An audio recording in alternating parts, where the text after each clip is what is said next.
Hey there, Colts fans. This is Nathan Brown, your Colts insider with the Indianapolis Star, here for an NFL Draft Week edition of the Colts Cover 2 podcast. We've got a lot to work through today with my beatmate, Joel A. Erickson. We are going to be doing a mock draft where we are playing the Colts front office, going through all 7 rounds on Pro Football Network's mock draft system.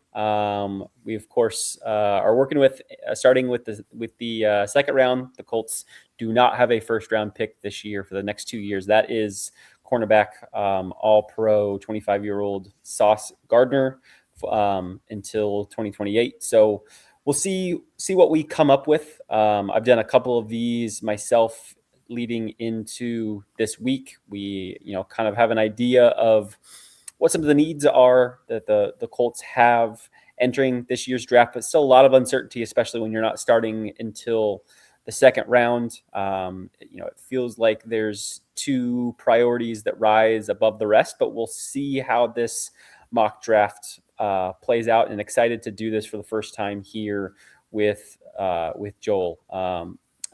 Again, we're using that Pro Football Network mock draft system, using the consensus big board as our guiding light here, and we'll see what this spits out and get rolling here, and see what kind of team we can put together.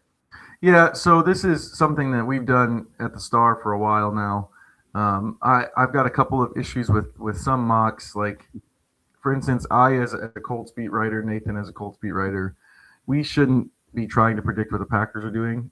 I would say we probably have a better idea of where the Packers are than most casual fans, but that doesn't mean we kind of spend all of our time thinking about the Colts. I don't. Same thing with the Chiefs or the Patriots or anybody else. I would say we probably know a little bit more about what's going on with those teams because we just have to spend a lot more time staring at the news than everybody else. But just in terms of living, breathing, what's the living it, breathing it, what's the third need on the depth chart, fourth need on the depth chart, I don't think we know that very well. So it's hard for us to make the picks for other teams. So the idea here is essentially that Nathan and I are the Colts brain trust, and we're reacting to the board from the NFL elsewhere. And so we're using the consensus board. Part of that is every team has a different board. That's not how we talked about this weekend. This weekend it's going to be talked about as if hard and fast evaluations are exactly what it is. All those hard and fast evaluations, as much as I respect what those guys try to do, the draft analysts, there's an inherent weakness in the way they put stuff together, and that's that they're not drafting for a team. They're not putting their scouting reports together for a specific team. They're doing it for the whole league, and that is why you see stuff like, I think most people probably know by now, the mock drafts you see from the biggest names, they're going to get 6 right, maybe 7. I think I remember reading that the best mock of all time is the first 8 picks and 13 overall or something like that. Yeah, if you're getting double digits, that's an incredible feat, and we're even obviously just talking the first round. Once you get past that, I mean, it's just so hard to predict between trades and one team reaching on a guy, and maybe reaching based on what that draft evaluators yes. If it's Jeremiah at NFL Network, or if it's Mel Kiper at ESPN.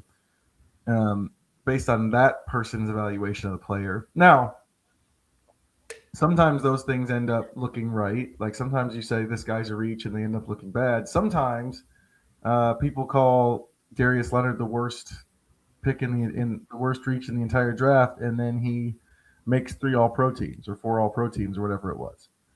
So it's like I said, the thing that's missing, I think, in the mock draft world. And that we're trying to kind of give up because we're not going to get every team's draft board. If we could, that would be some significant news. But we're trying to reuse this we're reacting to what the board gives us, what's still on the board. This is our first time doing it on a podcast with the screen sharing, so that could be interesting. Yeah. I got a chance to speak with general manager Chris Ballard on Monday, head coach Shane Steichen on Tuesday. We got a little bit of insight as to their thoughts on this draft class. Chris Ballard told us, not that I think anyone was expecting this, but he told us when he signed off from the podium on Monday. He said, "See you guys on Friday." The reason that's important um, is because the draft starts on Thursday, and the Colts do not have a first round pick. Their first pick sits at number 47, and they of course don't have a first round pick next year as well. So I don't. I think he maybe didn't necessarily mean to say that, but that's as good of a hint as any. That Oh, he did. Oh, he did. The Colts. That's Nathan. Nathan hasn't. Nathan. This is Nathan's first draft, so there's some stuff. I was out of town for a family unexpected family event, but Nathan hasn't gotten to cover it, but he's done that before. To see you on Friday, and the pick came on Friday. Yeah. Yeah. This time it makes it's a little more obvious because it would be really hard to move up from 47 into the first round. But yeah, that's no, he meant that. I mean, that's the biggest thing. Like if they somehow had their first pick, somewhere even in like the top 10 of the second round, and you were willing to deal, your second next year, or dive into your thirds in 2026 or 27, maybe you move up. But from 47, it's just not realistic for this team. And there could be some, we'll get into their needs here in a second before we get into the draft. It feels pretty obvious that the team's two biggest needs are linebacker and edge rusher, and how the draft plays out in front of them, I think, will very much determine which direction they go with that. Chris Ballard was big in emphasizing on Monday that it's really important that you don't fall too fast in love with a single player or get too gung-ho about having to draft a specific position with a specific pick until you get a couple picks from that selection, because you can get in a little bit too deep and maybe overextend on a pick, maybe miss out on an opportunity to trade back if there's just not really a fit. If a guy's better to be taken at 60 and you've got pick 47, for example, and it's the guy that you really want to take, don't necessarily fall in love with taking him there if you can get some draft capital by sliding back a little bit. So, I think there are some edge rushers that could fit the Colts profile that could be taken there near the end of the first round. But I just wouldn't expect the Colts to be a team that is going to overextend itself and, put any more draft capital on the line to go and get someone, because there are some other options. You could still take an edge rusher in the second round. You could, there's some thoughts about the Colts taking, linebacker or wide receiver, safety or cornerback, and not even taking an edge rusher until the fourth or the fifth round, because there's kind of a gap there on where some of the value is, I think. So we'll see how that all pans out. Joel and I obviously have some thoughts that we've talked about on previous podcasts on where the biggest need for this team lies, but again, that doesn't necessarily always align with how the draft plays out. The other notable thing that I took away from those press conferences this week from talking to Ballard and Steichen, Ballard used the word aggressive early in his press conference as to how the Colts would approach this draft. But I even made sure that I followed up with him at the very end there just to make sure I understood exactly what he thought in his mind the word aggressive meant. And that means I would expect them to be really active on day two. A trade or two for picks. They want to acquire draft capital. He said that he thinks there's some real value in the third, fourth, and fifth rounds. And we've seen that in his body of work before. The Colts are not afraid to trade back a couple spots and then trade back again, and continue to acquire those, late day two, early day three picks, because they are a team that has lost a good amount of starters this offseason in free agency. And as we have detailed in previous podcasts, they haven't done a great job of acquiring starting caliber guys. They've gotten a lot of depth at a lot of different positions, particularly on the defensive line, but they just have not hit on finding those starter type guys in free agency. And so you have to look, along with looking inward at the team that they currently have now, you're gonna have to look at the draft as an opportunity to try and get some of those guys. And not that you can't get starters in the 5th, 6th, and 7th rounds, but that's not what you would necessarily expect. So getting as many 2nd, 3rd, 4th round picks as they can, if they can slide back a little bit, find some value, be a little bit shrewd, would be what I would expect from the Colts here once we get a couple days down the road. Yeah, that's the other piece about trading up is there's too many needs. Like if it was just one need, and then maybe you feel like, oh, you can give up a ton of draft capital, go get that one player. But they don't have that. They need 2 starting linebackers, in my opinion. They need safety, they need edge rusher. One of the things with edge rusher, and I want to talk to you about this because you were there for it. I wasn't. I've read the transcript. There's a feel to listening to someone.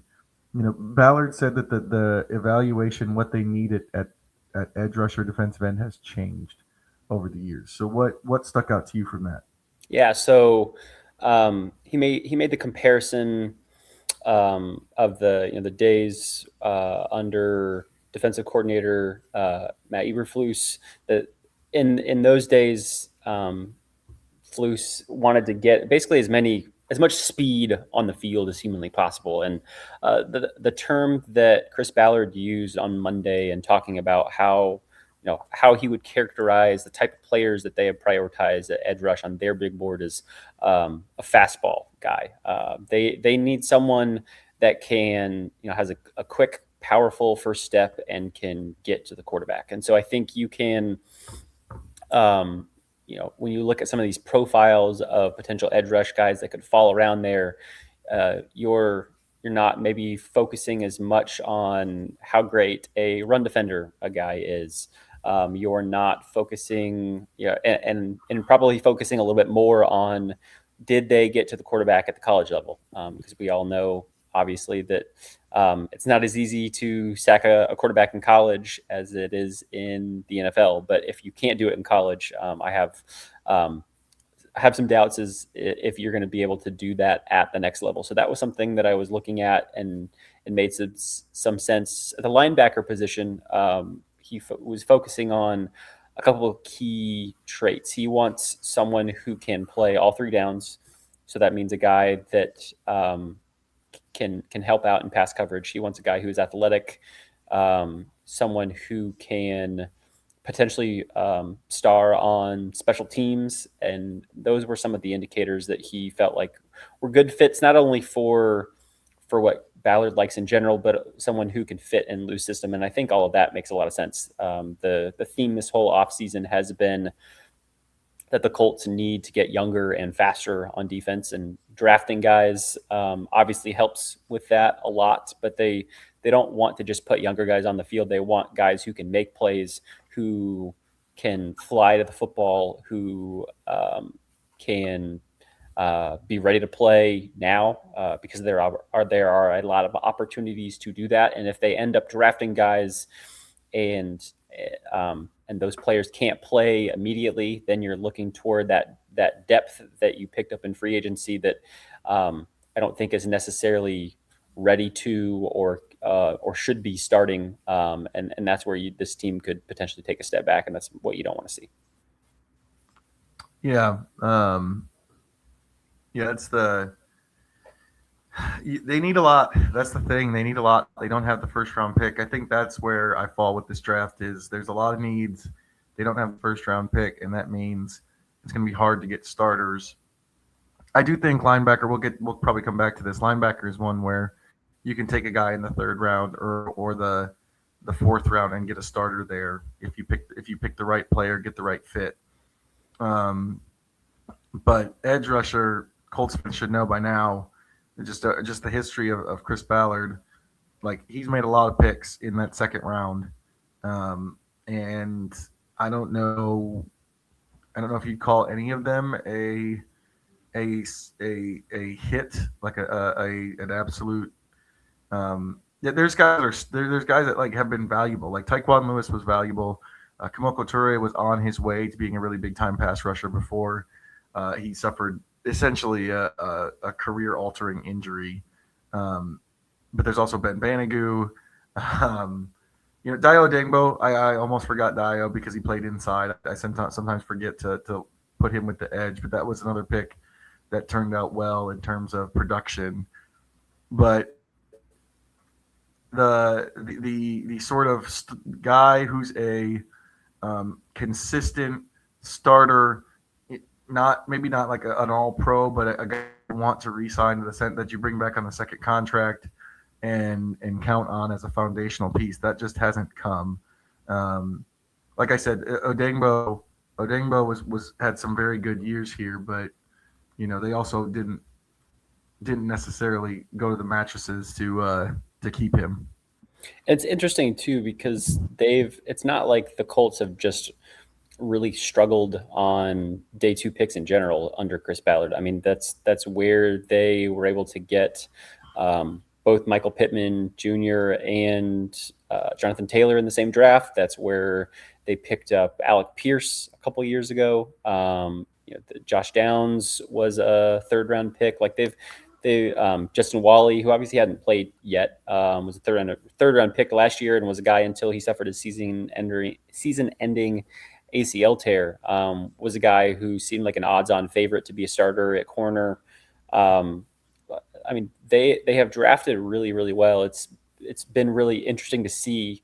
And Ballard admitted it too. Like they haven't on Monday when we talked to him about defensive end, like they've never been able to get that double digit sack guy. And he's, as someone who's not been able to get that, he kind of downplays that a little bit. He says he, always points to the idea that a couple years ago when they set the franchise record for sacks in a single season, they didn't have a single player who even reached 10 sacks. You don't have to have that, game wrecker Trey Hendrickson type player necessarily, but that makes it a lot easier, certainly. And if you don't, then you need to have multiple guys who can contribute from a sack standpoint. They have obviously Latu starting on the opposite edge. He had 8.5 sacks last year in his second season as a former first round pick, and this.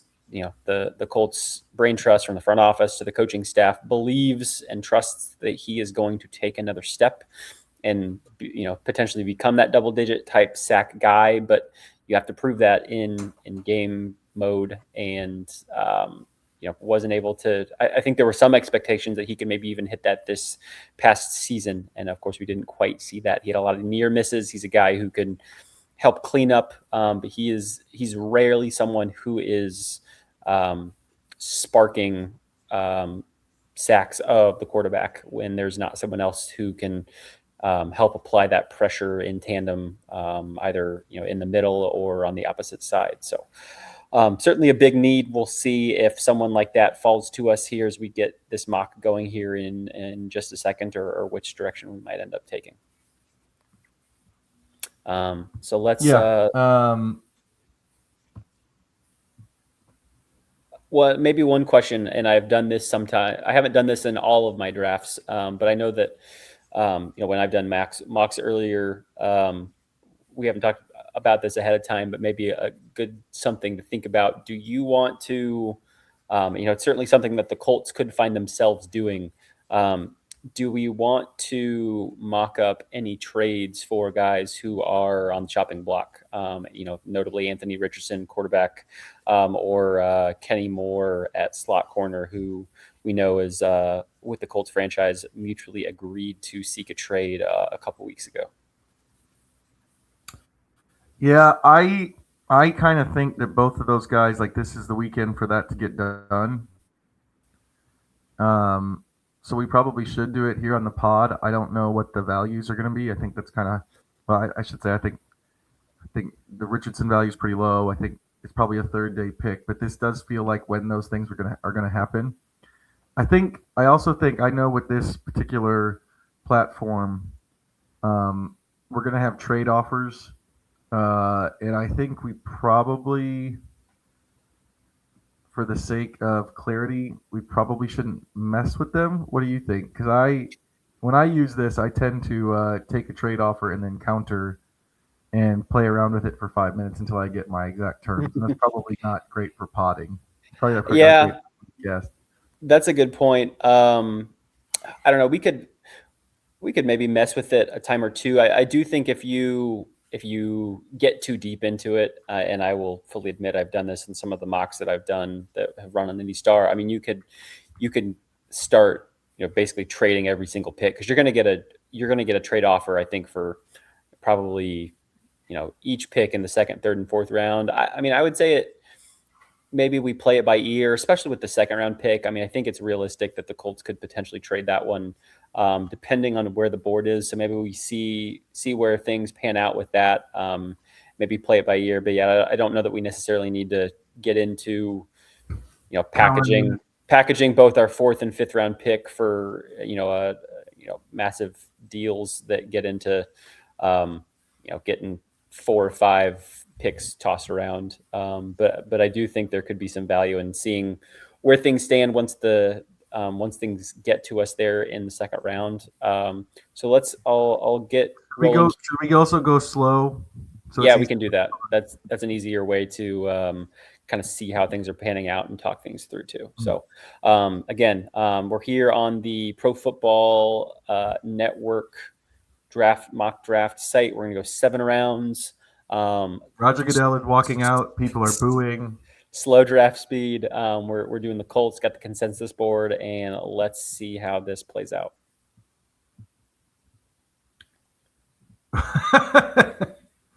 Fernando Mendoza first off the board. To the Jets though. Okay. There's a trade. That doesn't really affect the Colts, so we don't. No, need it does not.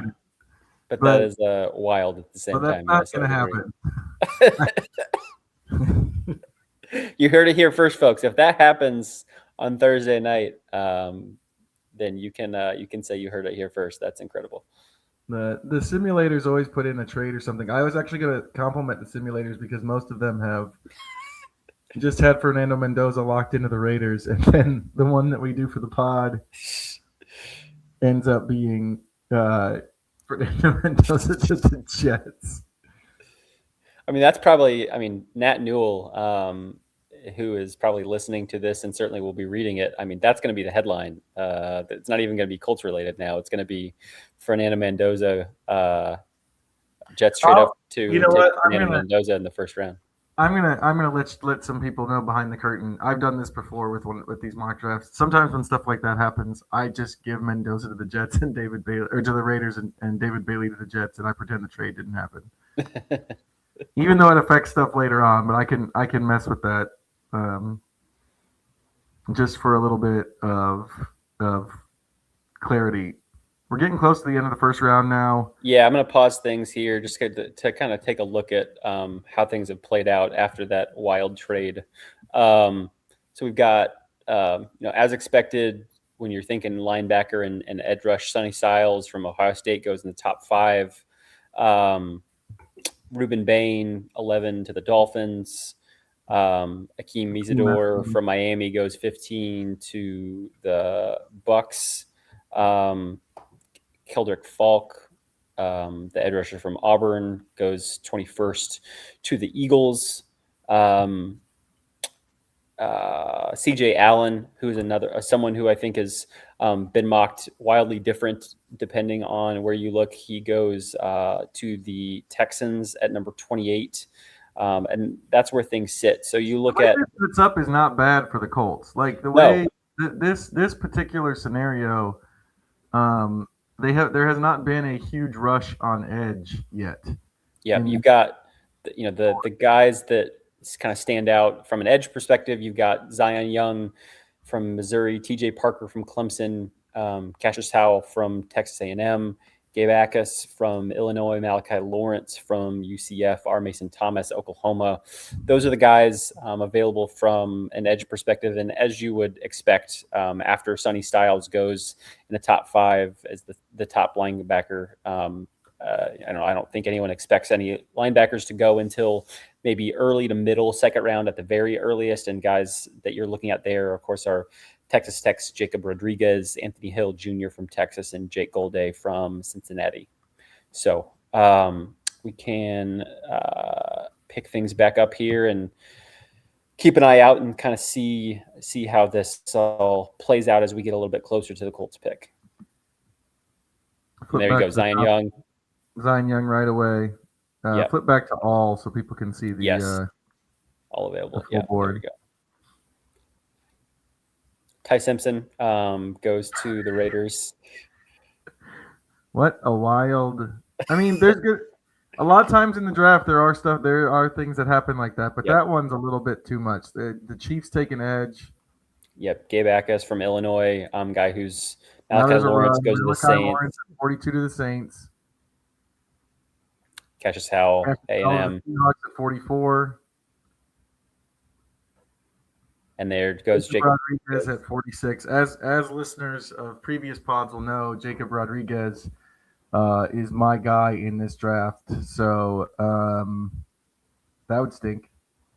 Probably better that we don't have to debate him, since I would be difficult. We are at pick 47. We are on the clock. Jerry Jones called. He wants to give up the 92nd pick, the 112th pick, and next year's second for the 47th pick.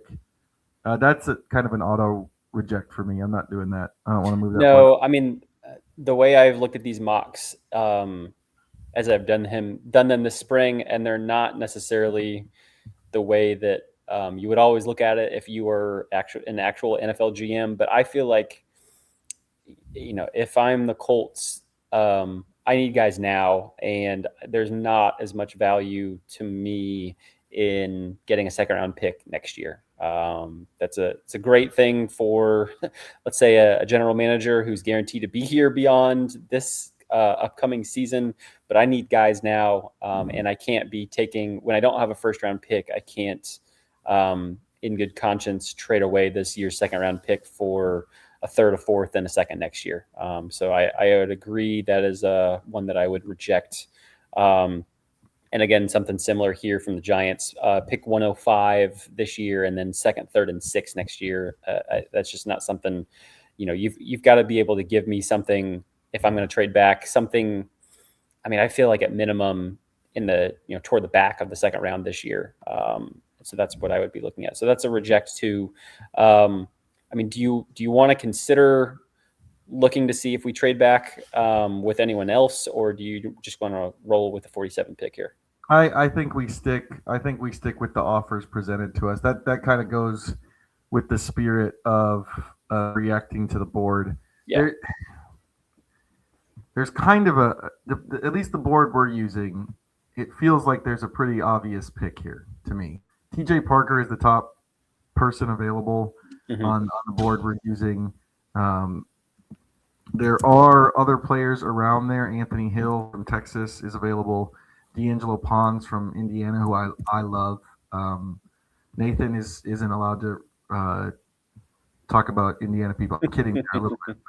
Nathan is a Hoosier, so yeah. I like Pons just as somebody who likes nickel play. But TJ Parker at edge feels like good value. I know he's not a perfect, I don't know if he's a perfect fit for a fastball, but I also am not a draft analyst. That's why we're using these boards. What are you thinking here?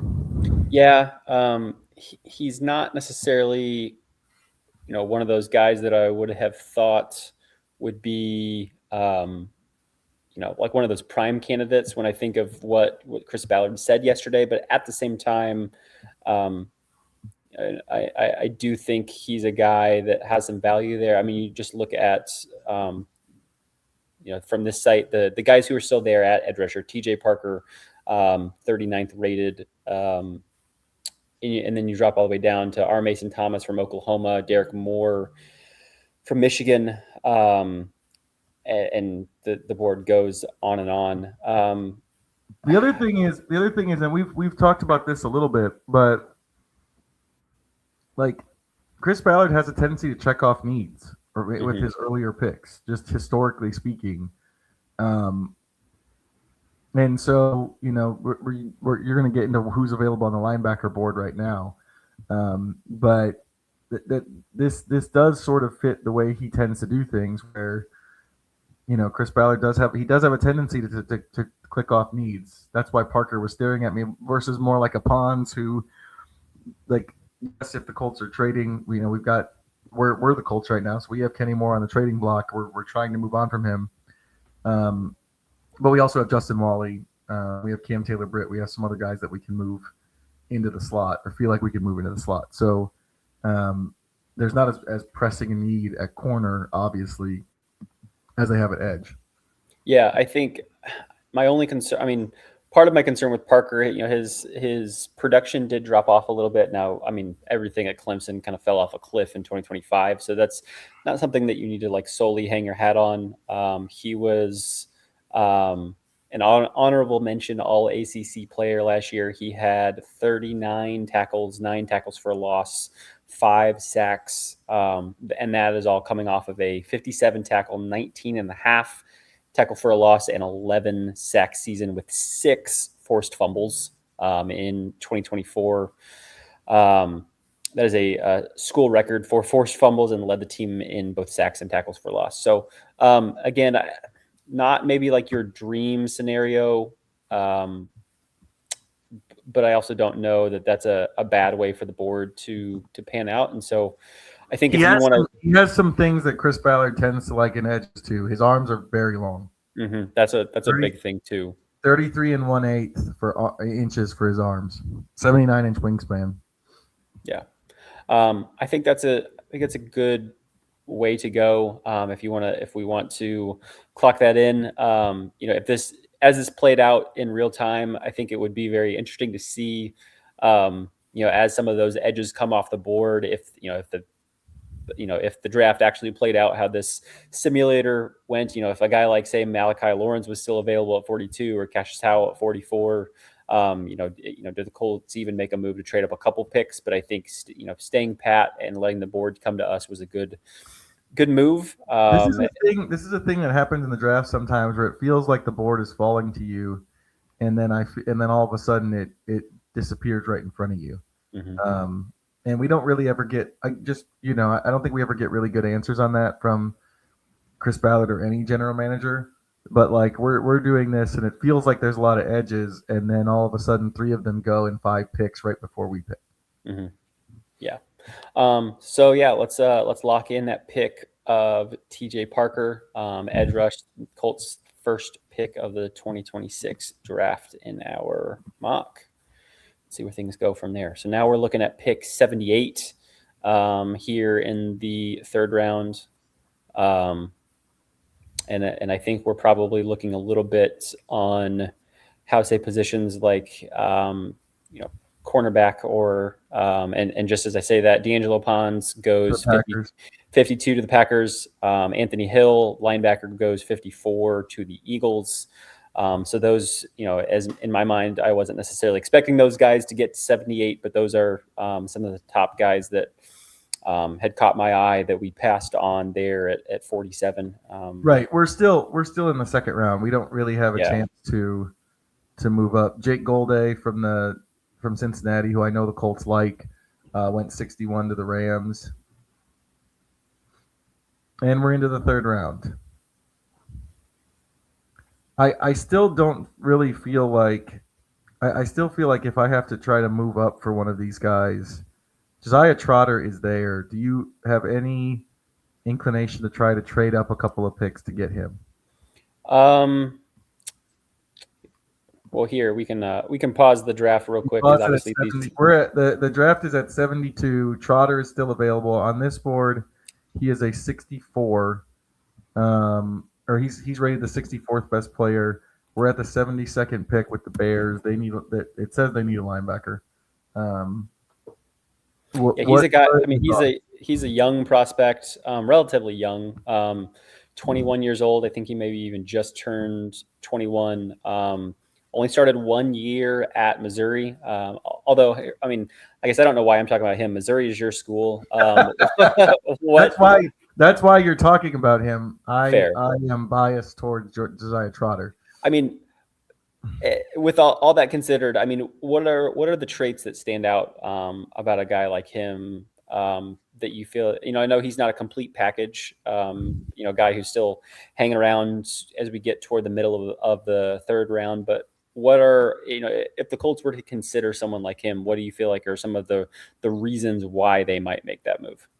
So from watching him, he's just like this is oddly enough, this is like the Missouri players are like the one guys that I actually watched a lot of because that's where I went to school. He has great run instincts. He is like he's just a playmaker. He's a guy who is always around the ball. Coverages I know can be an issue, which that gives people some concern in terms of obviously this is a team that needs pass coverage. He's got NFL pedigree. I do think sometimes that helps. It just feels like there's a lot of sons and families and stuff where you get guys taken lower. That's anecdotal. I don't have like the stats on it or analytics on it, but it feels like you take guys with some pedigree from a historical perspective, and a lot of times that works out. This would be more of at least based on one of the analysis I'm reading from somebody who's not a Missouri alum, is that this would be a clear, like more of a Zaire Franklin type player. I know, friend of the podcast, Zach Hicks, really loves Josiah Trotter as a linebacker, and likes his smarts, his physicality. Kind of see some of the same stuff I saw watching it. And I think the reason I asked, should we pause this and see if there's a way we can move up to get him, is just that like the board I'm looking at, the next highest ranked linebacker is 83, which isn't that bad considering we have the 78th pick. That's Kyle Lewis from Pittsburgh. And then it really seems to fall off. So yeah, and I mean, I would add on Lewis. I think he's a little bit more of a dime backer type guy. So tough. And Ballard said he wanted 3 downs, right? Yeah, and that's already kind of a position that you have covered potentially a little bit. In a Hunter Wooler type player on your roster. So I do think if not that there aren't there are some other linebackers, and I don't know that I would say that we wouldn't take another linebacker further down the board. A guy like if we're talking about a guy who went to where you went to school, Aiden Fisher from Indiana, someone that you could consider, Deontay Lawson from Alabama, but those are guys that are rated around 120 to 150 that you can get in the 4th or 5th round. I think you would hope in an ideal situation. So I don't know, as a team who I think you could make a very good argument could need to take 2 linebackers in this class. I don't know that you want to wait until the 4th round to take your first one, knowing what the needs are there. So before we do that, I think it's maybe worth just looking to see what other defensive positions. Yeah, just kind of see what else is out there. I think that the Colts could definitely use a safety. Jalen Kilgore has been someone who's really stood out to me as I've done a little research and reading about guys who could be out there. I don't know that he's a guy who will necessarily make it to us if we wait until the 4th round. But again, I think linebacker is a much bigger need. And the only other position I would really even think about is just kind of taking a look and seeing where things are at from a wide receiver standpoint.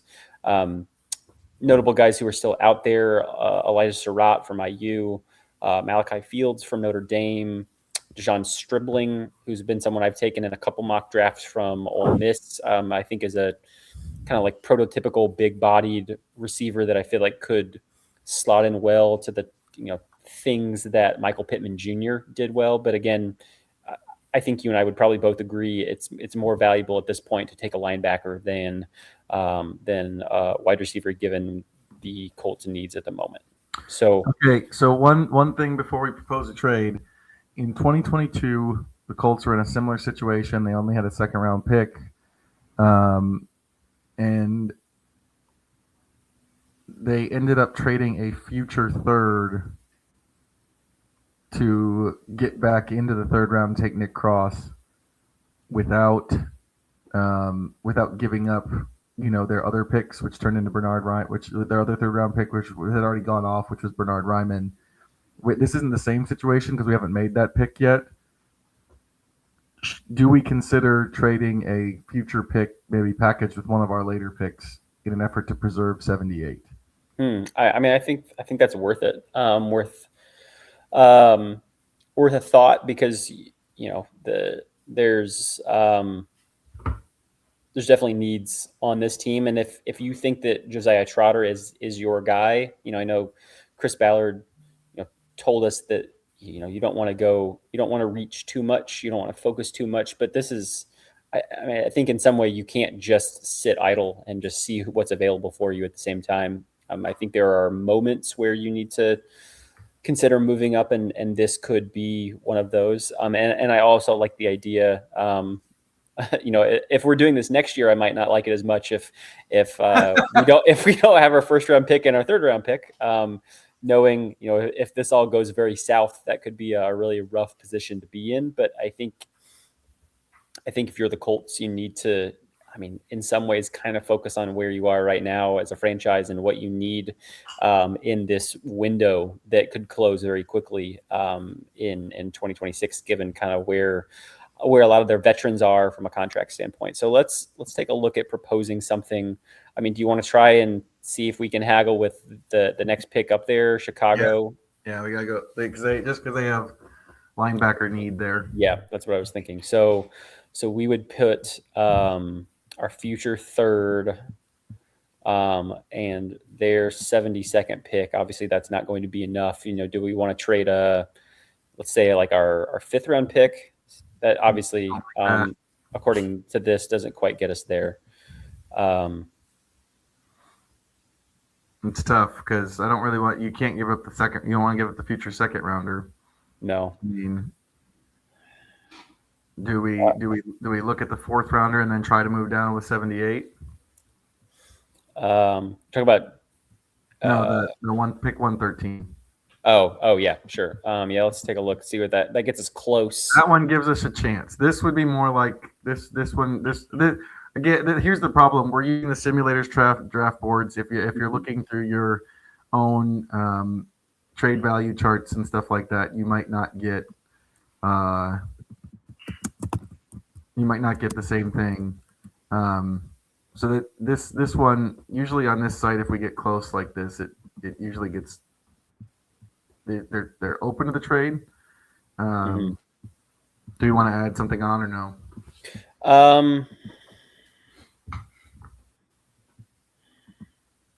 So it looks like if we throw our third and fourth this year, that would get us there. Let's see. That's a lot. That's a lot of future picks. Now we've given up. What do we think about third and sixth next year and fourth this year? That's probably too much to me. I'm tempted to offer the fourth and third, and then it's up. I'm tempted to offer the fourth and third because it said close, and see if they'll take it. And if they don't take it, then maybe move on a pick or two. Okay, let's try it out. See where it goes. So yeah, this has us, certainly coming in with a little bit less value, but maybe yep. So it's been rejected. So let's let it go for a pick and then see. So they took a cornerback. Do we want to try and see if we can take a look at something with the Saints or with the theoretically our next linebacker need is the Steelers. Yep. So do we maybe want to look at doing something with the Dolphins just to try to jump above the Steelers? Yeah, but we need to know what the other picks are first so that we That's don't. true. Fair. All right. So let's let it go a couple and see. And there we go. Oh, and the Saints go out of the thing and they take Trotter. And then And Kyle Kyle Lewis Lewis. is gone. Man, um, that really turned on us quick. that did. So now we are now on the clock with our third round pick. So we have been proposed a deal from the Commanders, pick number 78 and our seventh next year for third and fourth next year and pick 147. That to me feels like a pretty quick, Terrible. Yeah, pretty quick no. Other offer is 91 and 126 this year for 78 and 254. This one I like. I The reason I like it, we got to talk through why we like it. Number one, we're still staying in the third round. We're only moving down 13 spots. The linebackers have come. The linebackers that we were interested in just went back to back. Mm-hmm. We've lost some wide receivers, but there were a bunch of safeties there, right? Yep. So from this board, you don't really have anyone linebacker wise until the 120s in terms of picks. You got some safeties right around there: Jalen Kilgore, Kamari Ramsey from USC, Zaki Wheatley from Penn State, Bud Clark from TCU. There's some value there. From a wide receiver standpoint, you kind of got a decent bunch of guys right between where we are right now. Elijah, kind of that same group of guys we mentioned: Elijah Surratt, Malachi Fields, Dejon Stribling, Jacoby Lane from USC. I think there just doesn't seem like an odds-on guy to take at the moment, and so I do think this is probably somewhere that makes some sense to kind of trade back and see, pick up some value. You pick up a third round pick along with the fourth round pick, and just kind of see where the board. You can honestly if you care a ton about that last pick that we have, the 254. Like we're kind of expecting to trade Anthony Richardson and Kenny Moore at some point. So yes. So I like that. Let's accept that and then kind of see. Now I'm worried, and now all of a sudden, now after we've done it, I'm worried that we're gonna lose people the way we lost Trotter. That one's gonna hurt at the end of this draft to me. Yeah, Jalen Kilgore goes there. Elijah Surratt went to the Falcons. Kilgore at 81 to the Jags. Bud Clark, safety to TCU to the Steelers at 85. 86, Genesis Smith, safety, Arizona, goes to the Chargers. But it's coming around to us here in just a second. Okay. So we're back on the clock. We have another trade. We actually have two trade offers. Pick 91, which is where we are at right now, for a proposal from the Giants to trade back again to pick 105 and pick up pick 145. What's your thought there? No. Yeah. Like I've already moved back once. I don't really want to. Yeah, I mean, moving back another. I mean, we traded back 13 spots. Trading back another 14, like you're in essence giving up that third round pick, and for a team. Yes, there's some value in the middle of this draft, but I just don't know that I like essentially giving up that third round pick for, some fourth and fifth round action. So let's reject that and then see what else we're handed in again. Another offer from the Jets to trade back 12 spots, pick 103 and pick up a fourth round pick next year. That feels like an even easier no in my standpoint. Yeah, I'm with you on that. You wonder because you don't really know. It's really hard to know what happens when people call Chris Ballard during the draft. Like, do they have offers like this that you're just like, nah, and you just hang up the phone and move on? Yeah. All right, so let's look at where the board stands now. So the top rated player is Malik Muhammad, a cornerback from Texas. I don't know, even as you're considering moving on from Kenny Moore, I don't know that corner is the the direction that I would go with this. It kind of feels like um, there's some value here at wide receiver or safety. Those feel like needs. The Colts have brought in, they've signed a trio of safeties this offseason, but no one that's just like your odds-on starter. And Right. so I think you could bring in someone who could challenge for that spot. And I also think there's maybe some value, even though it would be potentially your number 3 wide receiver to start. Drafting a guy like Malachi Fields or Dejon Stribling from Ole Miss as a wide receiver, as a team whose offense is so important. I think there could be some value there. What are you feeling in terms of kind of what the board looks like? Is there anything you want to look at deeper than just kind of this group of everyone available? Yeah. Not really. It feels like it sets up well here to take a safety or wide receiver, um, since we already have an edge guy.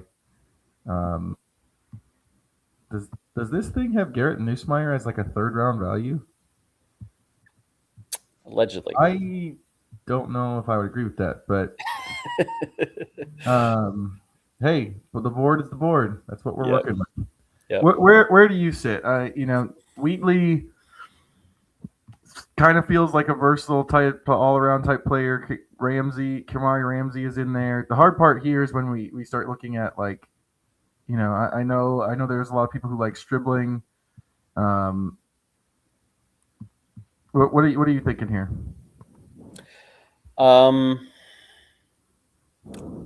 of me feels like wide receiver might be the play. I'm thinking between Fields and Stribling, I think is where I would be leaning, but I could be persuaded to go safety. The two safeties, just reading through some reports on the two safeties, and this is obviously something that doesn't happen in a draft because they have everything, they have all their scouting reports just right there at their disposal. But the two safeties sound like they're more. The two safeties sound like they're more like all around types than like a Nick Cross with the huge upside. Mm-hmm. The Dane Brugler at the Beast says with Malachi Field says shades of Michael Pittman. Well, that feels that I think both of those guys from a receiver standpoint. I mean, Malachi Field's a big-bodied guy, 6'4", 218. Only a 4.6 in the 40. Yeah, not a speed threat, but then again, Michael Pittman wasn't necessarily either. Right. So here's where I'm interested, and I think that this is something just with the visits, Ted Hurst and some of those other guys that they did. It's just in terms of what Shane Steichen wants. I kind of think Steichen wants the explosive capability everywhere. He really liked what Pittman brought to the offense, but I do think there's a piece of him that probably wants, that big body with more of an explosive, with more of an explosiveness to him, which is where like a Stribling would come into play. Or I'm trying to look up Myers now. Because I just think Pittman was here when Steichen got here. I just kind of think he wants that explosive capability in his guys, and I don't know if Fields gives it to you with that. I don't know if you feel like Fields gives it to you with that time. Yeah, I mean, Stribling, from a speed standpoint, he was 4.36 in the 40, 1.53 in the initial 10, 6'2", 207. It's a little bit smaller guy, not quite as tall, not quite as big as Fields, but I think probably gives you a little bit more from like an all-around standpoint as a receiver goes. And again, they don't need him to be everything. You have Alec Pierce, you have Josh Downs, you have Tyler Warren at tight end. I know something that stood out to me reading a little bit about Stribling, like he's got really sure hands. He's a willing blocker, which I think is important for from the Colts standpoint, knowing how big the ground game is. just he comes off kind of like a pro ready type player. He's been productive at 3 different schools. You looking at his weaknesses from Dane Brugler, nothing like massively concerning. And the more I read, the more I kind of feel like that would be the direction, as you mentioned. That'd Maybe be this, the pick. yeah, Yeah, I like the explosiveness. On the board, we're using Deion Burks as their right as the 92nd ranked player right before him, but Deion Burks is 5'9". yeah, They don't need another. They've got Josh Downs. They don't need another player with those kind of size limitations. yeah, I would lean Stribling because of the deep ball possibilities. yeah. All right, well, let's take him. So we are next up on the board at 113. Hopefully here in the 4th round, because we did pick up the 126th pick whenever we traded down before, and hopefully in the 4th round here we have a chance to make up for, what I feel like is the one that got away so far, which is the linebacker. Yeah. Day 3 just ended with Muhammad going to the Jaguars. It's 2:00 in the morning. Nathan and I just drove home, and then fast forward real fast. It's noon again, and the picks are going. Yep. This board, by the way, has Garrett Nussmeier as the 90th ranked player, but the NFL, even the mock internet, even the internet NFL didn't take him until the 4th when the Browns took him with the 107th pick. Yeah. So we are coming up here. Zakee Wheatley, safety from Penn State, goes to the Bengals at 110. So just a couple picks ahead of us. That would have been really nice if he fell. Mm-hmm. So we are now again on the clock. Again, reviewing our picks so far. We've taken 2 guys: TJ Parker at edge, John Stribling at wide receiver at 91. From a need standpoint, really feels like linebacker is what you want. Looking at what is available. Again, we have a pick in 13, 13 more down the road. So Deontay Lawson out there is the highest rated guy at 126. So he's a guy maybe you wonder if he could still be around when we pick again 13 picks later. It did not go well for us the first time. No, it did not. No, it did not. There's also not a whole lot of value on the board at safety. You look at corner, what's available at cornerback. Not a ton. I don't know, like what way are you? Show me safety again. Yep. So safety. So guys that are available. Top guy, VJ Payne, safety from Kansas State, ranked 147 on this board. So again, we have 2 picks before he would come up, and then you've got only 3 more guys ranked inside the top 200. Okay, so let me look at Lawson real quick. One of the other things I think in this range, because we're in the 4th round now, and you can't really expect starters, although that's kind of where we are with linebacker, and that doesn't make me feel good. But this is the problem. This is why you do this exercise, because we've been saying all off season that it feels like they have more needs than picks, and this exercise has really kind of exposed that. In the fact that, like, I feel pretty good about getting one of the edge rushers, and then Dazon Stribling. And then but then at the same time, I'm like, we lost out on Trotter. That's why we tried to trade the future pick, because there's just more needs than we have necessarily picks, at least especially high. Yeah. So the thing on Lawson, he's a little bit undersized, 6'2", 226. More of a weak side than a middle. Yeah. He's a long time starter at Alabama. He's a little bit on the older side. He's 23 years old. He's a 3.5-year starter at Alabama.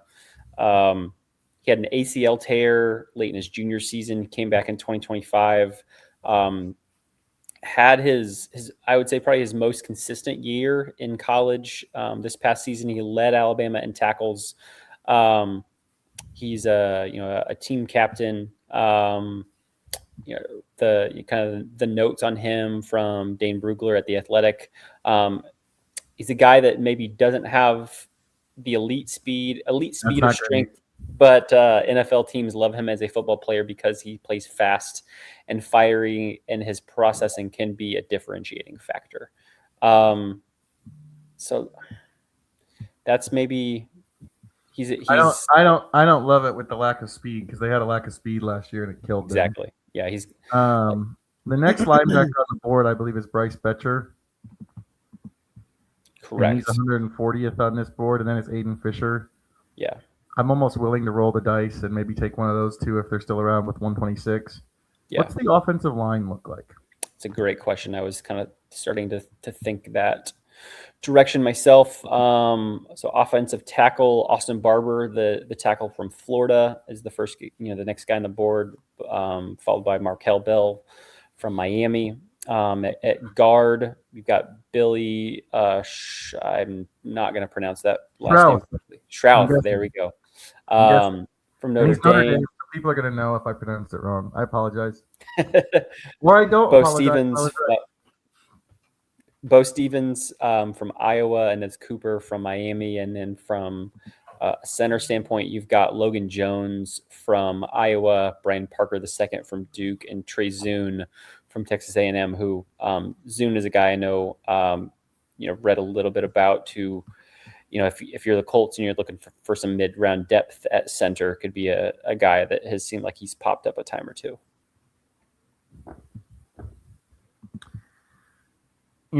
Just from a board standpoint that we're looking at, like the centers seem like the most value. They've got Jones as like the 98th rated player, which in NFL terms would be like he would be a player way above. Like, you'll hear Ballard say this sometimes. We got to the pick and this guy was the only guy left at this level. Mm-hmm. And just looking at where we're at, pick 113, Jones would be considered that guy based on the other people we looked at, because the top tackle for us was 113th on the board, or 114th. Jones is 98th. Linebacker was like 126th. The thing with Jones, I really like Tanner Bortolini at center. I don't know if Jones can play guard or not. It's not bad to have another guard, because if you can mix and match pretty well. If you have, they do have Dalton Tucker, but if you have a guy who can play center and guard, that fills your Danny Pinter hole at center, and also maybe you upgrade your backup guard. It gives you more options because Matt Gonzalez can kick up to tackle. If there's an injury, you can almost make Gonzalez your swing tackle. I can make the case. I'll kind of leave it up to you in terms of what you want to do here, but I can make the case for someone who's a center if he can play guard. I think there's some value there again. I don't have a strong argument for any position or any other player, to be totally honest. You think again, the biggest thing is like our biggest needs that we're looking at are linebacker and safety, and the board doesn't exactly match up with it.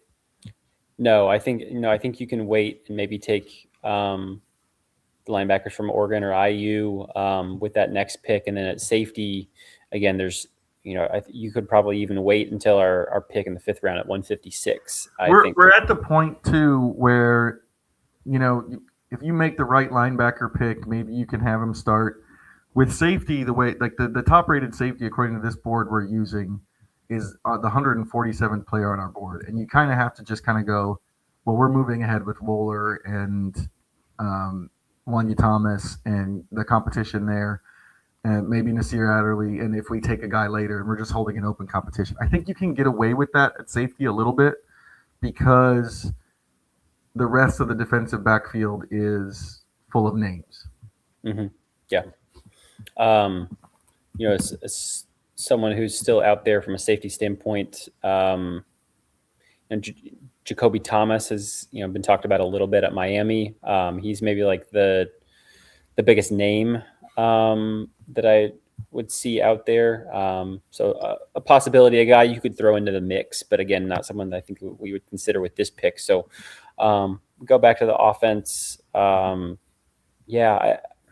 more I look at it from a value standpoint, I do feel like Logan Jones, if you can move him around a little bit, that feels like the pick. Not necessarily where I would have predicted that we would pan out with our third pick, but that seems like the move given where things are at right now. Well, and also this is where they've made their hay the last couple of years with Gonzalez, with Bortolini, with Jalen Travis, and every time they made those picks, you could have made a case that, like, I would have thought there were other needs more. And then, the moment there's an injury, all of a sudden this picking Logan Jones might matter more than we realized. Yep. They seem to have their starting lineup set on the offensive line, but they really lack a lot of depth beyond that. And so I think if you can just add someone to the mix, I think that was something that you were definitely going to have to do at some point in this draft. And I don't mind it given how the draft has panned out. So let's take Logan Jones here at pick 113.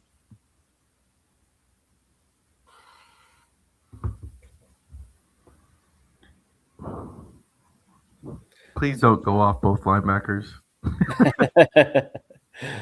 So far, pick 126 a lot easier. Drew Aller, the third quarterback, I believe, off the board, goes. And Carson back to the Panthers. All this quarterback nonsense. Markel Bell, offensive tackle, goes 121 to the Steelers. Trey Zone goes 122 to the Falcons. Deontay Lawson. There we go, 124. And we are now back on the clock. Both of those linebackers that we were talking about earlier are still on the board. So let's kind of talk this through if we feel like this is the direction we want to go. And I think you could maybe even add Harold Perkins Jr. to the mix from LSU. So I'm going to do some, a little bit of reading on the fly. Betcher did run pretty well. He's an older guy. Speed is one of the things that they feel like he's got some. He's a baseball player. Yep, he walked onto the football team in 2022. Originally came to Oregon on a baseball scholarship. Interesting. Just an interesting background there. Mm-hmm. You would probably know Fisher better than I would. Yeah. He had always kind of felt like a guy who could, if you can get past his size, he's not even quite 6'1", 232. If you can get past that, he was a playmaker all around the field for this IU defense. This is the kind of the rub from Dane Brugler at The Athletic. He looks small at times on film, but he's equal parts athletic and tough, and his play personality should make him an easy sell in a war room. Projects as a low-end NFL starter, similar to Drew Tranquill. I feel like we need someone. At this position at this pick. He just kind of. When I think back on watching him, he's just feels like a physical, athletic, kind of all over the field type guy. He doesn't have any one thing from a trait standpoint that really shines, but you're not necessarily, when you're at a guy that on the board at 150. We're at pick 126, but Nathan. Well, but he created 150 on the board is what Nathan. Yep. He played special teams at IU, which I think is interesting to note. Even as a big impactful starter in college, still has experience as a special teamer, and I think that would play well with the Colts. Kind of looking at his production this year, 10.5 tackles for a loss, 4.5 sacks, forced fumble, pass defended, 2 interceptions, 97 tackles. Started at James Madison, of course, made the transition with Curt Cignetti from JMU to IU in 2024. He was a first-team All-American, first-team All-Big Ten. Had a pick 6 this year. Again, I don't want us to lean bias in any way. He feels like certainly was a production machine at the college level. How that transfers at the college level or at the pro level, you never totally know. But I don't think there are any truly guaranteed guys at this point in the draft at the same time. I think I'd go Betcher is what I would do, just because of the speed. Yeah. The speed being part of the profile. That feels a little bit of a better fit. Just kind of knowing what the Colts are looking for, and what fits in Lou Anarumo's system. So let's take Betcher again at 126. That gives us an edge rusher, a receiver, an offensive lineman, and a linebacker in our first 4 picks. Our next pick is 156. We didn't have any trade offers in those areas. Correct.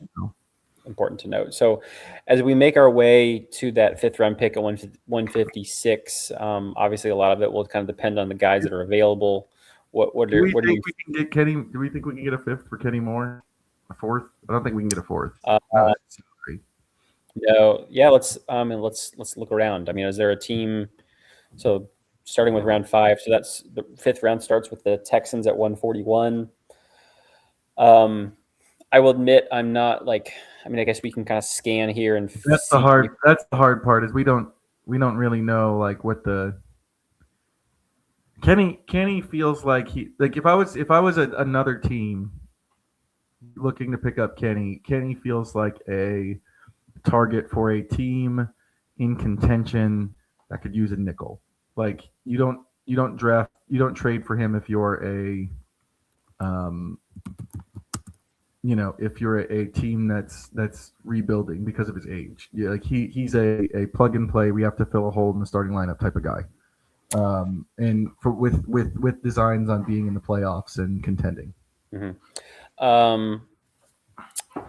mean, the first team up here that has cornerback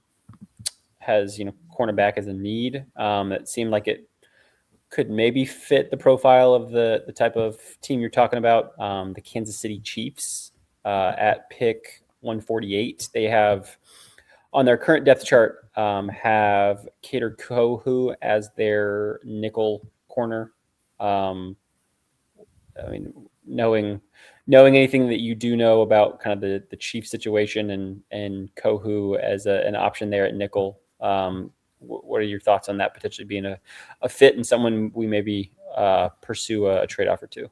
I'd call. I think that Spagnuolo would be interested. All right, so let's try. So we'll go players. I had not messed around with this particular part of the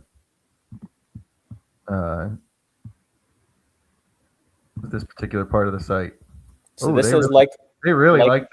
Likely accept. Again, we don't have a great sense of how accurate this is, but this site says the Chiefs would jump at that. So let's propose it. That feels a little bit overbalanced, I think, in terms of what the value here says 35 versus 13. Yeah, if you're watching this on video to see what the board looks like as it comes off, I would kind of I would kind of ignore this. Yes. So this seems like it's probably right. Yeah.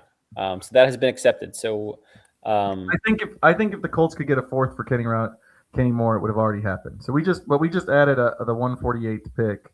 Yep. So now we have 2 picks in a run of 10 in the 5th round. We can hit play on the draft to finish up the 4th round and then kind of see where things pan out to us.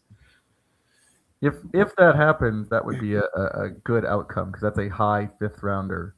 Mm-hmm. It's in the first 10 picks of the 5th round. It maybe gives us a chance to go back and look at linebacker again because I think I've said this before. I want 2 linebackers in this draft. Yes. Fisher and Perkins are still there as we start round 5. Yes.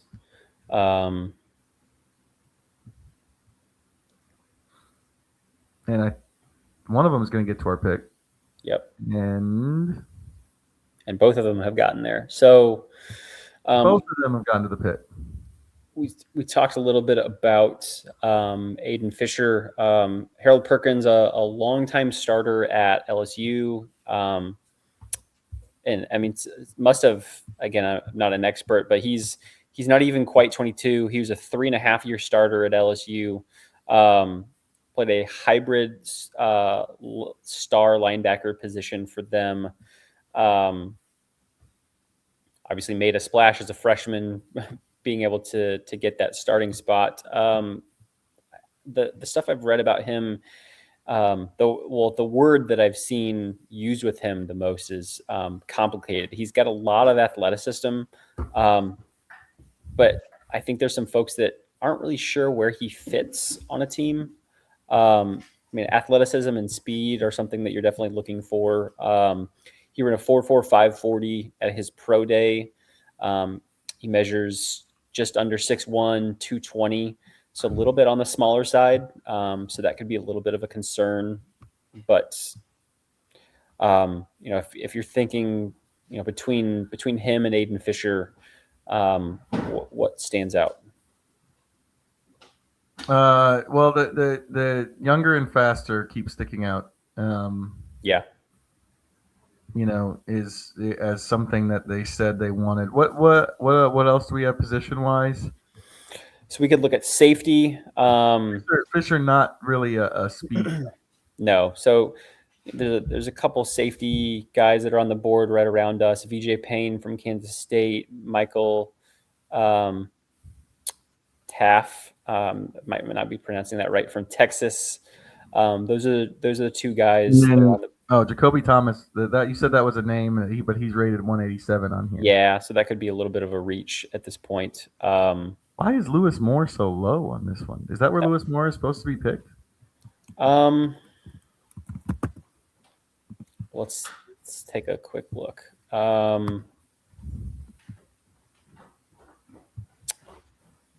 So the hard part here, as with everything, is that we're not draft analysts. Yeah. And I think that's probably the biggest weakness, is that we don't necessarily know these prospects, but like the way a draft analyst would, and so that's the hard part for us. And really the hard part in predicting anything is just knowing how teams see these guys. Mm-hmm. And I think there are some people, like, Zach does a good job on the Colts of going through everything. The hard part from a beat writer standpoint, just, you're asking why don't you know 300 prospects, is, there's a lot of other stuff that's happened with the Colts, but also, earlier on my career, I tried to get too much into it, and then I would fall in love with these guys, and then the Colts, get to the draft and they don't pick any of them, and then all of that kind of gets lost. So there's a piece to that that's kind of going behind the scenes of why we don't necessarily have a huge, obsessive type of knowledge of every guy going through the 300 type players. Yeah. I mean, I definitely don't mind the idea of getting another linebacker. Again, looking at our picks, we've got TJ Parker at 47, Dejon Stribling at 91, edge rusher and wide receiver. We've got Logan Jones, the center from Iowa, at 113, and then we got Bryce Betcher at 126. So we have 2 picks here in the next 10. What's the overall board look like, real quick? So, a tight end. Yeah. Jack Entries from Texas. 3 tight ends in the top 4 in terms of guys who are still available. Defensive tackle Rashawn Benny. I don't know that defensive tackle. It's not a need this year, but it'll be a need next year. Yeah. So let's I don't know, maybe give. Got to look at Benny a little bit. Yeah. I was curious if there was someone that was way higher rated, somebody that had fallen on the board. The top tight end injuries is He's the 130th player on this board. I don't know if that's exactly what I was looking at. Because we're in the fifth Mhm. round now. Not every guy is um, not every guy is going to be a starter. You don't necessarily need to click off needs every time, but and so like if there was someone who was way ahead, because I think the tight end. The thing is, like we saw last year with Will Mallory, if you take a receiver, it's going to be hard for him to get a lot of snaps behind as long as Warren is healthy. You Mhm. know, they essentially kept Mallory around as insurance for the receiving role if Warren ever got hurt. And those other two spots are mostly um, those other two spots are mostly like blocking types. And so I don't know that a pick at that position makes a lot of sense here just because if it's if we're looking at a receiver, I don't know that they're getting on the field. I don't know if I can count on them getting on the field unless they're a big time blocker. Yeah. Um, Reading a little bit more about Rashawn Benny. I mean, there there could be again some value there as a guy who, as you mentioned, wouldn't necessarily maybe see the field too much as a rookie when you've got Grover Stewart and DeForest Buckner. Buckner, though, of course, is someone who I wrote about yesterday, kind of refreshing my mind after a incredible consistent start to his career in terms of just being available. He's played 22 combined games the last 2 seasons.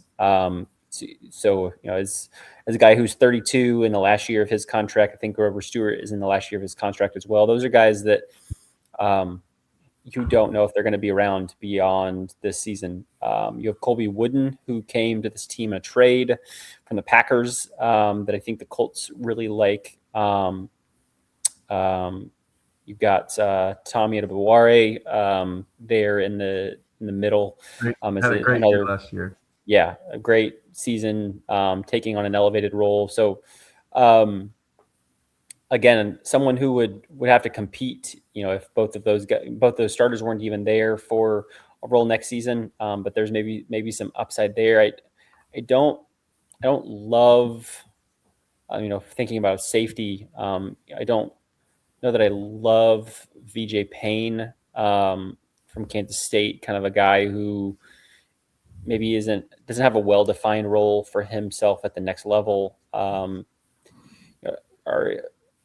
do you I'm what do you not. think I'm not. about? I'm not committed to anything. I was about to tell you. You know, we've talked through a lot. I'm kind of open to you making the pick here. Yeah, take I I don't mind um, adding some more juice to. No, I think I like the idea of adding some more juice to the linebacker room, and I feel like Harold Perkins Jr. from LSU might be a good fit for that. Um, Young guy, athletic guy, experience in college, a 3.5 year starter. There seems like um, there's a lot of juice there. Again, when you're drafting at this point in the fifth round, not a guy who you are certain is going to be an impact, but I think you can take a chance on someone like that and see, if you can get one out of the two of him between him and Betcher, the player who you just took at pick number 126, um, I think that would be fairly solid for a team that has a big need at linebacker, and as we mentioned earlier, kind of just missed out on Josiah Trotter that we were really hoping to get there in the second round. So that kind of That feels looks like to me. my pick. So Now, um, also we find out that Nathan Benny goes on the very next pick to the Ravens. mhm. We also find that Nathan is able to put his loyalties aside. He passed up the Indiana linebacker. Yeah, I mean, Aiden Fisher. I think there are a lot of pluses to him, but I just don't know that he quite fits the profile of what Lou Anarumo might be looking for. We've got a trade on the board, um, 156 for 177 and 180.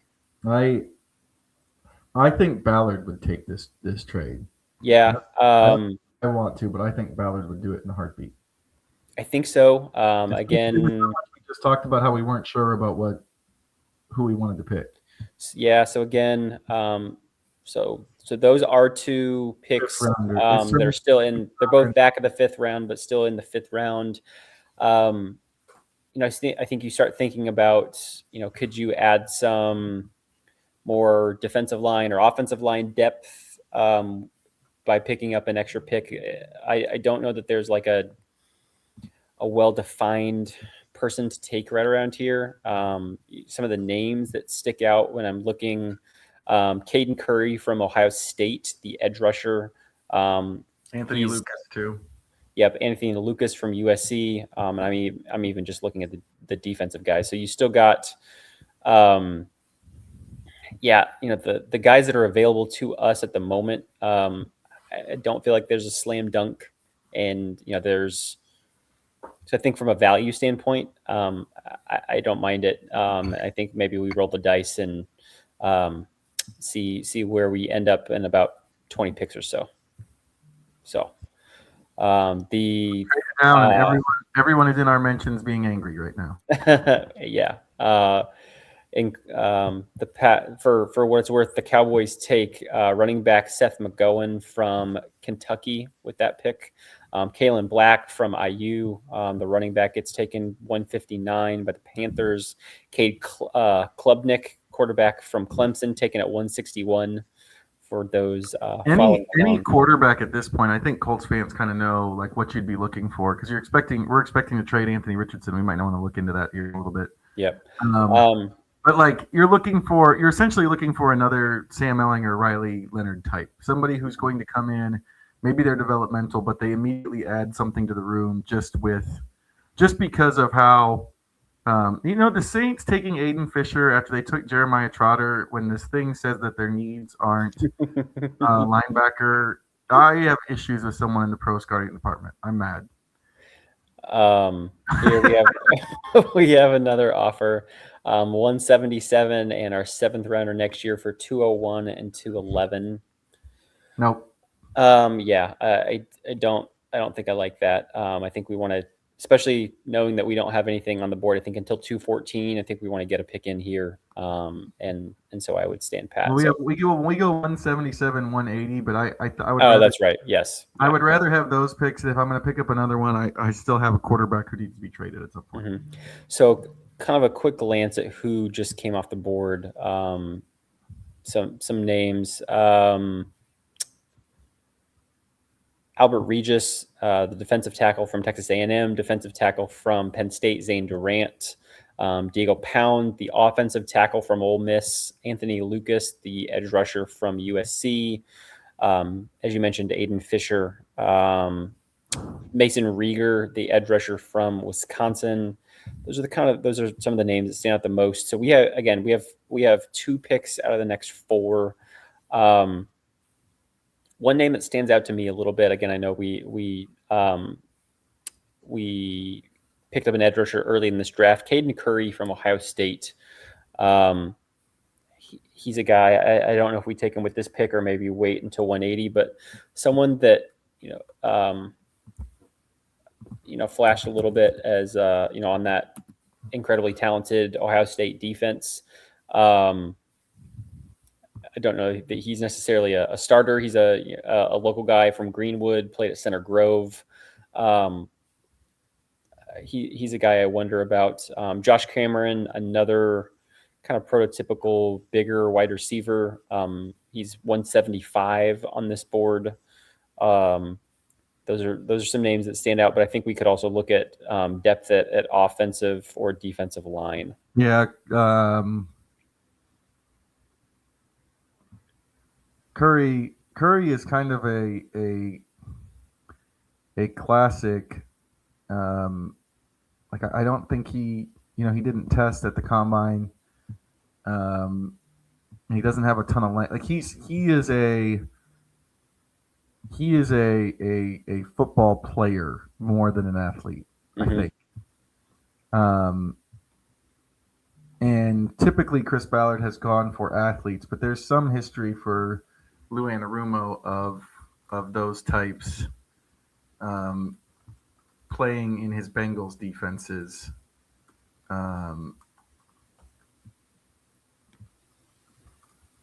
You know, they've looked at that. I wonder if that plays a role in it. You know, we're kind of in the spot where you expect guys to be coming off, like, in terms of, like, you're taking lottery tickets. Yeah. And I don't know that he necessarily fits that, but he does kind of fit the mold of, you know, a guy who is more of like an all around type, not necessarily. Sam Hubbard had more length, for sure, but he played a lot. He played a lot for the Bengals, and he was a guy who, when he came out, was not a plus athlete type either. Mm-hmm. So, yeah, I think you can make a case for Curry. Yeah, let's take him here, and then I think it would be worth looking to some offensive or defensive line depth once we get to our pick here, a couple more down the road. So let's draft Caden Curry at 177, and Texas takes edge rusher Trey Moore at 78. The Jacoby Jets Thomas take is sitting there now. Yeah, I just realized that. So we do still have a need at safety. We're at pick 180, and you mentioned Thomas earlier. He is the top rated safety available, and he's moved into our cloud of. So the way this works, if you're watching, we get like 6 or 7 players according to the overall board. That's your defensive one, but he's the value is starting to match up there for him. Yeah, certainly closer.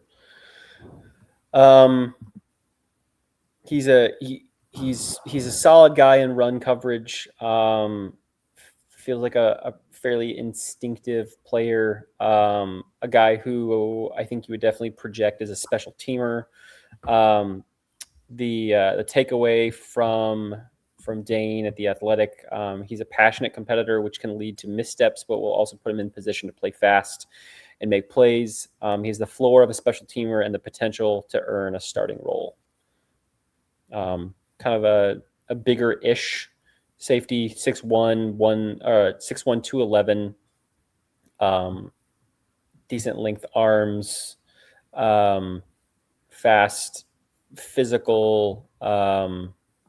Let's see what from a stat standpoint. 11 passes defended, 2 forced fumbles, 3.5 sacks, 4 tackles for a loss, 5 interceptions last year.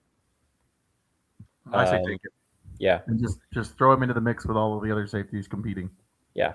I think that will be a really interesting kind of just up for grabs battle in training camp, and I think he could be a good guy to throw into the mix there. So again, taking safety Jacoby Thomas out of Miami with our pick at 180. George Gums Jr., which is an edge from Florida, has an incredible name. I just like George's name. And taken there at 181. So we have now started the 6th round.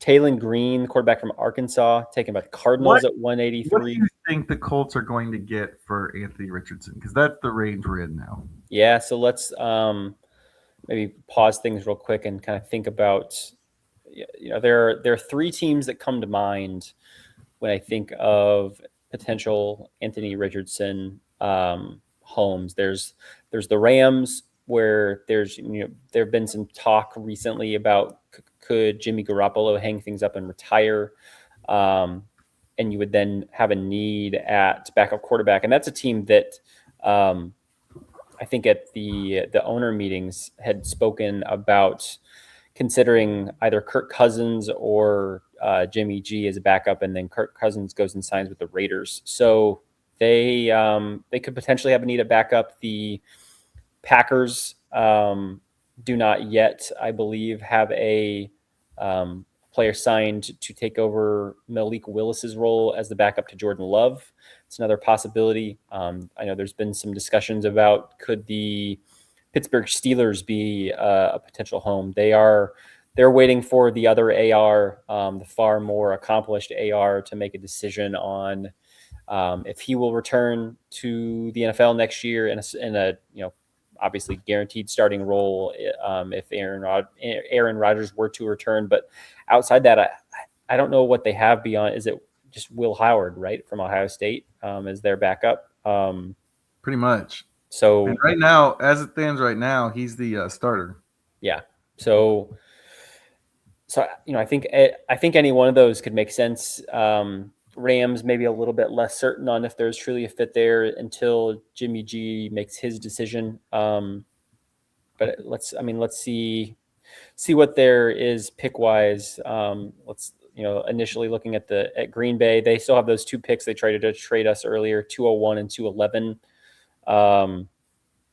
You also have with the Steelers, who the Colts already made a deal with for picks around this point in the draft in the Michael Pittman Jr. trade. They have 216.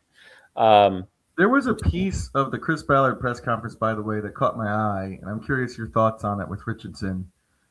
He was asked about his vision, and he kind of said there was still some stuff he was working through. Am I wrong about that? No, you are not wrong. That continues to be something that I don't have a great understanding on. I mean, this was something where Anthony Richardson returned to practice at the end of the season, but he was not on the active roster. And when we spoke with Chris Ballard at the Combine, he said that that Richardson, I believe he said, had been cleared to return to play, but also still, I think, said that there were some vision things that he was working through. I don't know if those are permanent things that Richardson is always going to be saddled with, or if there's still hope that some of those vision issues could kind of work themselves out through continued physical therapy or rehab or what have you. So that still is a concern, not knowing how extreme those are. If I'm a team outside the Colts, again, you're not giving up a whole lot if it's a 6th round pick. Giving up a 6th round pick for an uninjured Anthony Richardson, I feel like that's a no-brainer. But when there are some lingering vision concerns, it sounds like from everything we've heard, he's capable of playing football. You just don't know exactly maybe what level of football player he is, can be at this point, if there are any of those kind of upside traits that he has lost in that injury that he suffered back in October. If we're thinking about the Packers or the Steelers, kind of from what you know about those organizations, what you feel like their needs are at that position, is there any one of those 2 that stands out as a more viable option than the other? Packers. Everyone has said the Packers because of Malik Willis, who has some Anthony Richardson style qualities. I don't know what the Steelers are doing. Yeah. And that applies to the last, basically since Roethlisberger's been gone at quarterback. I don't feel like they've had an Anthony Richardson type on their roster, Pittsburgh. But maybe you take it, but also they just changed. Mike Tomlin's not there anymore. Mike McCarthy is. If you want to make the Willis Green Bay comparison, I think there's more precedent with the Packers, just with a big armed, very mobile player who could maybe run a limited offense, and maybe they're if they're stuck at backup quarterback. Yeah, my only thought on the Steelers is that there could be a bigger need. If there's definitely the upside play for the Steelers makes way more sense. Like Pittsburgh just taking him in and being like, hey, we might be able to give him a chance to start at some point, or we might want to look at him as a person who could start for us. Definitely Pittsburgh, because obviously Green Bay has Jordan Love. I think that could maybe, without knowing how Mike McCarthy feels about quarterbacks like that, maybe that makes maybe that makes him a more likely scenario just because they have no idea what they're doing at quarterback, tomorrow, maybe, depending on what you believe about Aaron Rodgers, let alone in 2027. Yeah. And they also feel like a team that, like, if you were going to roll the dice on someone like that, Richardson has one more year left in his deal, presuming that the Colts don't pick up his 5th-year option. And if you're the Steelers and say Aaron Rodgers doesn't come back, you could kind of roll the dice and try Anthony Richardson out for a year. If it pans out, great. I don't want to say you struck gold, but you definitely win in that scenario. And if it doesn't, then your season probably didn't go super well, and you are likely to be picking high next year in a draft that, at least at this point, is slated to be very deep in quarterback talent. So that's my thought there. If we're trading with them, if memory serves me right, we're getting their comp pick at 216 would be, I think, the highest pick that we could put on the board. You want to see what? Yeah, let's see what they'll do. Let's see what they'll do. We need to. This is already a supersized pod, but Anthony Richardson. They definitely want that for 216. These trades. Yeah. These the player for pick trades are definitely out of whack here. I would definitely admit. Yeah, the player for pick trades on this site, I don't think are. Let's just do it to get the 200 to the 260. I have my doubts as to whether it's that easy to do it. Like that the team is just going to be super believe in that value. No, because if it was that, you would have done it. Yeah, that trade would have already been knocked out. Agreed. Like, I can't remember what the values were, but like they had a player value on him of 35 here. And the last time we made a player trade for a 5th-round pick, it was like a 13, which means that you could get like a third. If someone had come calling with a third, the Colts would have done that so fast. Yes. So just we've traded him for a 6th-round pick. Don't take that as a like that could guarantee that could happen, because clearly the Colts haven't been able to get the value they want yet. It was a late 6th-round pick. I mean, the argument, and we were having this discussion in the media room at the Colts practice facility yesterday with the small group of us. Like, not me, I was, but yeah. Yes, a handful of us. Just for the listeners, I was, like I said, I was out the last couple of days. Yeah, so like, I mean, when you think about quarterbacks who are still on the board, if you are a team that does need a backup quarterback, or is in the market, I mean, again, there's some major question marks about someone like Anthony Richardson, but I mean, the best guys on the board at the moment, as we're nearing the end of the 6th round, are Sawyer Robertson from Baylor, Luke Altmaier from Illinois, Haynes King from Georgia Tech, and Joe Fagano from UConn. If you're a team that needs a backup quarterback, or I mean, needs someone just to compete, want to get a look at someone else for the future of your quarterback room, I feel like rolling the dice on 1 year of Anthony Richardson, the drawback being you're going to pay him $5 million instead of whatever 6-figure deal you give a 6th-round pick. I mean, that's you can't be a team that is really tight on cap space, but if you have some room, I think there's some value to trading for Anthony Richardson here. And clearly, in our fictional world, the Steelers have done so, and we have now 2 picks in the next 3 at 214 and 216. The value on the board, the top 2 players actually available are Roman Hemby, the running back from IU, and Riley Nowakowski, the tight end from Indiana. We've got some cornerbacks, a defensive tackle at Navy, Landon Robinson, a guard from Boston College, Logan Taylor. Is there a position you would be interested in looking at? And again, I know you can't get too wrapped up when you're getting to the 6th and 7th round on what position you need, but we haven't taken a like an interior defensive lineman yet, if that's a position that you feel like the Colts Landon could have. Robinson, There you go. maybe, which I don't know anything about. I just, the service academy players are always fun. No. We're at, well, just being honest with the listeners, we're at the point of the draft where I really don't know what I'm talking about with some of these guys.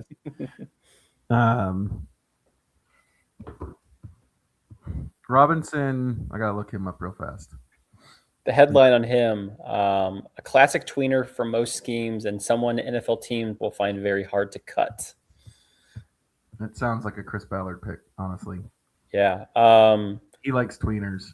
Yep. 5'11". Ooh, that's very short. He doesn't like that. 5'11", 293. Chris Ballard does not like 5'11". I can tell you that much. 6.5 sacks as a senior at Navy. 8.5 tackles for loss. AAC Defensive Player of the Year.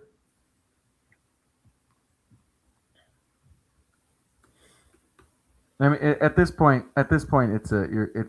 you're taking lottery picks, but that doesn't feel like 5'11" feels a little bit small. I mean, like Tommy Adebawore is only 6'2", but that's still 3 inches taller than Landon Robinson. Yeah. Running back could also be a possibility here. Yeah. They could still use them. Special teams is always a thing. That's where it gets really hard in these things, is like knowing whether or not someone is a special teamer. At least from us, from a mock draft standpoint, that special teams is generally a consideration. But yeah, we can really pick. I would say if you're looking at positional stuff, a tackle would stand out to me. Just another person to compete for a role there, since right now it's Luke Tenuta and Blake Freeland coming off of an injury. I do think that Matt Gonzalez's versatility gives you something. And then running back, just because you can always take running back, really. Roman Hemby is there from Indiana. But is Hemby more of the bruiser or no? Yeah, that's probably the way I would characterize him best. He's a guy that started out at Maryland. He's a 1-year starter at IU. They kind of used him and Kalen Black interchangeably, just kind of from a situational standpoint. He's more can also take a corner. We haven't brought this up really because they have so many, but if there's one thing since Lou Anarumo got there, they will add a corner. They will always add a corner. Yeah, it seems like there's 2 options in terms of guys on the board from this big board here. Devin Marshall from NC State, Damani Jackson from Alabama. Kind of thinking through,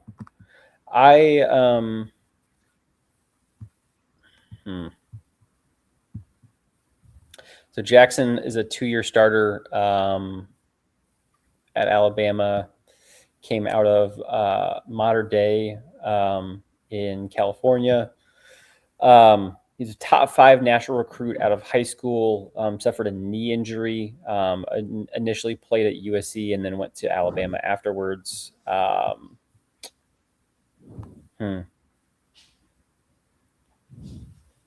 He's a record-setting sprinter in high school, but obviously you have that knee injury that he's had since then. Mm-hmm.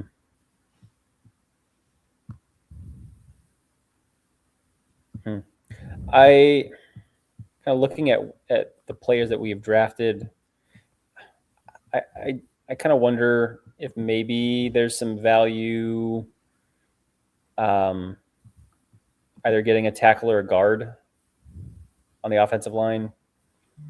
I would emphasize tackle because they still have Dalton Tucker was their top backup guard last year, and he's still there, whereas their top backup tackle is in the starting lineup now, and we already added somebody who's a center. Yeah, so I would prioritize the outside. And this is the other hard part. I would prioritize the outside, and I would prioritize, like a super athletic developmental type in this part of the draft. Mm-hmm. J.C. Davis out of Illinois, 6'4", 322, 50-year senior, played left tackle there. I honestly might take Hemby. Hemby, okay. He's got pass catching. He's got kick return. On the board we're looking at, he's got a good value. Like he's good value. It's tough to tell at this point, but just like I said, if we're using this board, he's high on it. He can compete with Giddens. Like I said, he adds something with the special teams value. I might just take him, and then hey, everyone gets an Indiana player. There we go. There's it's been kind of flown under the radar on a team that has had, as we mentioned countless times, has a lot of holes, but the Colts don't really have much in terms of a backup running back at the moment. Chris Ballard said, I think toward the end of his press conference on Monday, they still believe in that Giddens can turn into something more, but didn't see a whole lot from him last year. So I don't know that there's any harm in taking a flyer on a guy like Roman Hemby to bolster as a potential backup running back candidate. So let's do that. And then kind of see, obviously, the Falcons take Eric Rivers, and then we are still back. There's only one pick between them. Yeah, back on the board now. Do you have any? I mean, is there one of these guys that stands out from an offensive tackle standpoint? Whoever is the largest and the athleticiest. Hard to do that real fast. I know the hard part for us is it's hard to do that real fast, but that's the type of player that they would pick here, is somebody who maybe if he does make the roster, that's great. He turned out way better than we thought. Incredible. Or someone who is super toolsy, and if he doesn't make the roster, we'll get him back on the practice squad, and we'll let Tony Sperano we'll let Tony Sperano work with him for a while. That would be the type of player that they would pick at this point in the draft at tackle for sure. I mean, in terms of the biggest body out there, it certainly feels like J.C. Davis is that guy. Measured 6'4", 322. Dane Brugler at The Athletic has him stocky, strong blocker, smooth movements, basic understanding of how to create leverage using his length. With continued tweaks to his game, he can offer an NFL offense quality depth at either tackle or guard. No, I don't like that he's. Well, I guess Will Price was a guy they took with guard and tackle versatility, who turned in a late round, who turned into something.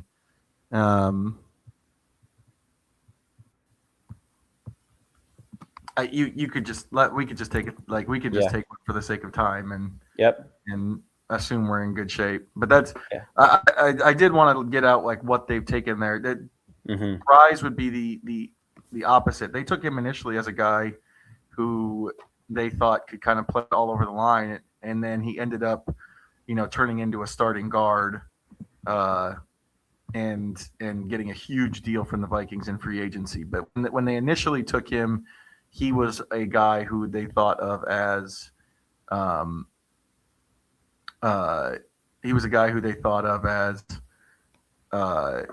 as a kind of Swiss Army knife backup type player. So we have one pick left, 249, as the seventh round works our way toward us. Kind of a review of what we've taken. We've gotten a couple of edge rushers in TJ Parker and Caden Curry. We've got a wide receiver in DeJon Stribling, a couple of offensive linemen in Logan Jones, center out of Iowa, and J.C. Davis, an offensive tackle out of Illinois.